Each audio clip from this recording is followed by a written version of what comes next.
काबा में क्या रहस्य छिपे हैं और इस्लाम के सबसे पवित्र स्मारक के पीछे की सच्चाई क्या है। विद्वानों के अनुसार काबा इस्लाम से हजारों साल पुराना है।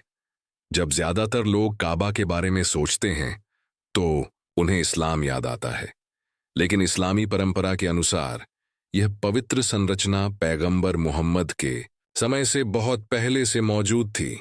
ऐसा माना जाता है कि पैगंबर इब्राहिम, जिन्हें बाइबल में अब्राहम के नाम से जाना जाता है, और उनके बेटे इस्माइल ने एकेश्वरवादी पूजा के लिए एक अभयारण्य के रूप में काबा का निर्माण किया था। कुछ परंपराएं इससे भी आगे जाती हैं, कहती हैं कि मूल नींव पैगंबर आदम ने खुद रखी थी। इसलिए जबकि इस्लाम काबा का सम्मान करता है, इसकी जड़ें मानवता के शुरुआती आध्यात्मिक इतिहास में वापस जाती हैं, जो इसे न केवल एक मुस्लिम मील का पत्थर बनाता है बल्कि इससे कहीं ज्यादा पुरानी और गहरी चीज से जोड़ता है। काबा के अंदर क्या है और किसे प्रवेश की अनुमति है। काबा का अंदरूनी हिस्सा ज्यादातर लोगों के लिए एक रहस्य है। साल में 2 बार आयोजित होने वाले विशेष सफाई अनुष्ठान के दौरान केवल मुट्ठी भर लोगों, मुख्य रूप से धार्मिक नेताओं और सऊदी गणमान्य लोगों को ही अंदर जाने की अनुमति है। और वहां क्या है? आश्चर्यजनक रूप से बहुत कम। एक सफेद संगमरमर का फर्श, छत को थामे हुए 3 लकड़ी के खंभे, कुछ लटकते हुए दिए, धूप बत्ती के लिए एक छोटी सी मेज। वहां कोई अवशेष नहीं है, कोई सिंहासन नहीं है, कोई सुनहरा खजाना नहीं है, बस जगह और सन्नाटा है। लेकिन विश्वासियों के लिए काबा की शक्ति अंदर की चीजों में नहीं है, बल्कि यह जो दर्शाता है ईश्वर से सीधा संबंध है। काबा का पुनर्निर्माण क्यों किया गया और वास्तव में इसकी आधारशिला किसने रखी? काबा हमेशा वैसा नहीं दिखता था जैसा आज दिखता है। सदियों से यह बाढ़, आग और यहां तक कि मानवीय संघर्ष से क्षतिग्रस्त हो गया है, और हर बार इसका पुनर्निर्माण किया गया। सबसे प्रसिद्ध पुनर्निर्माणों में से एक इस्लाम के समय से पहले हुआ था, जब कुरैश जनजाति ने इसका जीर्णोद्धार करने का फैसला किया था। लेकिन जब पवित्र काले पत्थर को फिर से स्थापित करने का समय आया तो जनजातियों ने इस बात पर बहस की कि सम्मान किसे मिलेगा।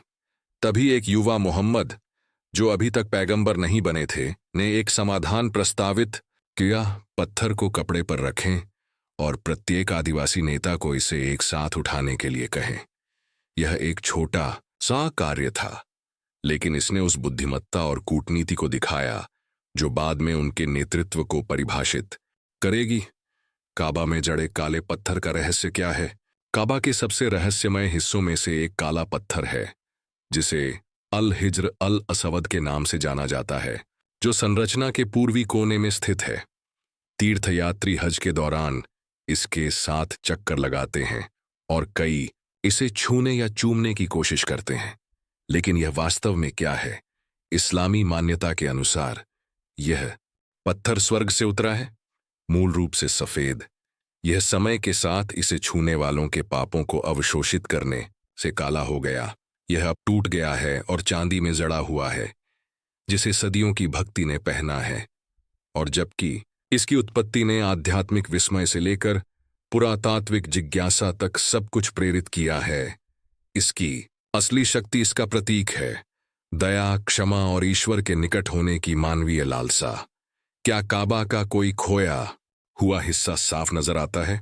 काबा को ध्यान से देखें और आपको एक तरफ एक छोटी अर्धवृत्ताकार दीवार दिखाई देगी। यह हिज्र इस्माइल है और इसमें एक आश्चर्यजनक रहस्य छिपा है। मूल रूप से यह स्थान काबा का ही हिस्सा था, लेकिन इसके पुनर्निर्माण के दौरान संसाधनों की कमी के कारण इसे छोड़ना पड़ा। इसका मतलब है कि जब आप आज हिज्र इस्माइल में कदम रखते हैं तो आप तकनीकी रूप से काबा के मूल पद चिन्ह में कदम रखते हैं, एक ऐसा स्थान जिसे उतना ही पवित्र माना जाता है। कई लोग यह भी मानते हैं कि यह वह जगह है जहां हागर और उनके बेटे इस्माइल को दफनाया गया है, जो इस अक्सर अनदेखी किए जाने वाले क्षेत्र में श्रद्धा की एक और परत जोड़ता है। हम वास्तव में काबा की मूल नींव के बारे में क्या जानते हैं? काबा के नीचे क्या है? यह एक ऐसा सवाल है जिसका जवाब पुरातत्वविद नहीं दे सकते।